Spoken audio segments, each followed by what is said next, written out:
फिर से धमाकेदार सोल्ड एक्शन आने वाला है नेटफ्लिक्स पे।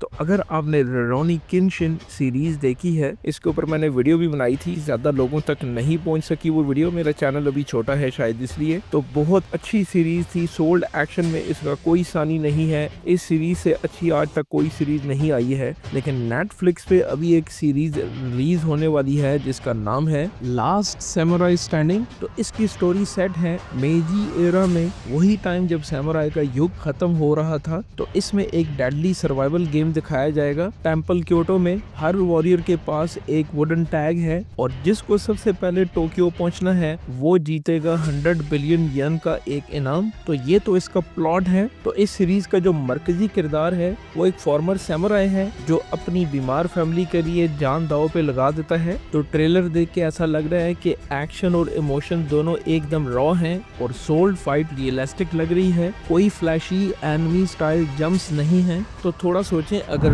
रोनी किनशिन के सैमुराई बैटल्स और स्क्विड गेम के सर्वाइवल टेंशन एक जगह मिल जाएं तो वही वाइब है लास्ट सैमुराई स्टैंडिंग की। रोनी किनशिन ने स्टैंडर्ड सेट कर दिया था live action samurai story telling का। तो उसके बाद कोई भी शो उस लेवल का इंटेंसिटी और सोल्ड कोरियोग्राफी नहीं ला पाया। तो अब यहाँ पे सवाल ये है कि क्या लास्ट सैमुराई स्टैंडिंग उस लेवल तक पहुंच पाएगा? तो ये तो जब ये सीरीज रिलीज होगी तो पता चलेगा। तो इसकी रिलीज डेट है 13 नवंबर 2025। नेटफ्लिक्स पे ये सीरीज रिलीज हो रही है वर्ल्ड वाइड। तो काफी मूवीज और सीरीज आ रही हैं जिसकी इन्फॉर्मेशन मैं आपके साथ शेयर करना चाह रहा हूँ। कुछ पेंडिंग वर्क भी है। जैनवी के हवाले से एक वीडियो मैं लेके आ रहा हूँ, मरी मरो और होमलैंडर के हवाले से। सब्सक्राइब कर लें, बेल आइकन का बटन ऑन करें ताकि नोटिफिकेशन आपको मिल जाए। वीडियो अच्छी लगे तो लाइक करें।